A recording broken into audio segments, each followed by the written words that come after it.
पति कैसा है, पत्नी कैसी है, ये तो मुद्दा नहीं। जैसी अब मिल गई है तुम्हारी है, अच्छी बुरी तुम्हारी है ना। समर्पण। तो गृहस्थी में क्या नहीं होना चाहिए, शक नहीं होना चाहिए। विशेष रूप से पत्नी को और पति को अधिक खर्चीला नहीं होना चाहिए। क्या नहीं होना चाहिए? पहला, शक नहीं होना चाहिए। दूसरा, पत्नी को खर्चीला नहीं होना चाहिए। पत्नी को मैं ज्यादा बोलूंगा, क्योंकि पति भी खर्चीला ना हो, बचाने वाला। पर पत्नी, जिस घर में पत्नी ज्यादा खर्चीली होती है, वो पति कितना भी कमाए, जैसे घड़ा में आप कितना भी पानी भरो पर छेद है तो वो निकल ही जाएगा। ज्यादा खर्चीली पत्नियां फूटे घड़े की तरह होती हैं, कितना भी भरो खत्म होना ही है। करोड़ ला के रख दे तो चट कर जाएगी वो। इसलिए गृहस्थ में अधिक खर्चीला नहीं होना चाहिए। सही है? बोलो हाँ या ना। खासकर पत्नी को, जो तुम 10-10 हजार की साड़ियां ले आती हो, पति की कमाई ही 10,000 है, 20,000 है, बस सपने तुम्हारे बड़े। जितना चादर है उतना पांव पसार। तो अधिक खर्चीला नहीं होना चाहिए। स्त्री गृहस्थ में लड़की के माता पिता के प्रति और लड़के के माता पिता के प्रति भेद नहीं होना चाहिए।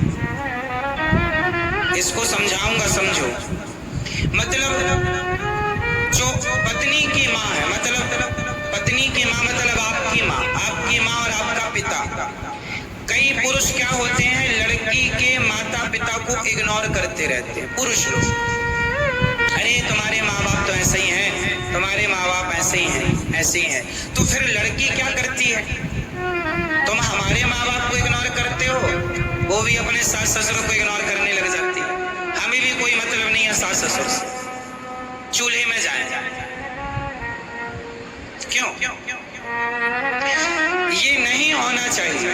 होना क्या चाहिए कि लड़का अपने सास ससुर, यदि आपका कोई साला नहीं है तो जो आपके बूढ़े सास ससुर हैं उन्हें पिता और माँ के तुल्य रखो और उनकी सेवा करो बुढ़ापे में, क्योंकि आप ही सहारा। भाई कहते हैं ना, बेटी बेटी, बेटा बेटी में कोई अंतर नहीं। तो भाई अब बेटी की तो शादी कर दी तो माँ बाप तो अकेले हो गए, अब बेटा तो था नहीं, अब सेवा कौन करे? तो दामाद ही तो करेगा।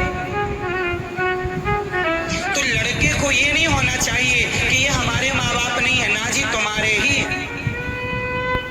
और लड़की को ये नहीं होना चाहिए कि ये हमारे माँ बाप नहीं है। सास ससुर आज से तुम्हारे माँ बाप हैं। जो गृहस्थी, जो पत्नी सास ससुर को अपने माँ बाप के तुल्य रखती है और जो पुरुष अपने सास ससुर को माँ बाप के तुल्य रखता है, उन पति पत्नी का प्रेम भी बढ़ता है और गृहस्थी बहुत अच्छे से स्मूथली चलती है। झंझट तब होती है, पत्नी से तो करता है प्यार, पत्नी को कहता है आई लव यू, और पत्नी की माँ को कहता है, गालियां देता, तेरे बाप का ऐसा हो जाए, तेरी माँ का ऐसा हो जाए, गालियां देता है। तो उसको लगता है मेरे से तो प्यार करता है, मेरे माँ बाप को गालियां। तो स्त्री भी इंसान है ना, कब तक बर्दाश्त करेगी, कब तक सुनेगी? कोई भी अपने माँ बाप के खिलाफ नहीं सुन सकता और नहीं सुनना चाहिए, ये सत्य भी है। अब यहाँ मैं एक चीज और निवेदन कर दूं कि यदि आपका पति आपके माँ बाप को बहुत गालियां देता है, आपने समझाया भी है, देखो मैं भी समझा रहा हूँ ना आपके पति को कि गालियां नहीं देना चाहिए, फिर भी ना माने, तो अब क्या करोगे? इस दुष्ट के संग अब तुम्हें जीवन गुजारना ही पड़ेगा, भले दुष्ट है। भाई जो भी हम बातें कह रहे हैं वो उनके लिए कह रहे हैं जो जरा समझदार है। समझदार होंगे तो मेरी बातें समझ लेंगे। अब जो मूर्ख ही है उसे आप कैसे समझाएं और हम कैसे समझें? समझाना भी तो उन्हीं के लिए होता है जो समझदार होते हैं, मूर्खों के लिए तो फिर कोई ब्रह्मा ना समझा पाए। तो गृहस्थ में ये चीजें नहीं होनी चाहिए।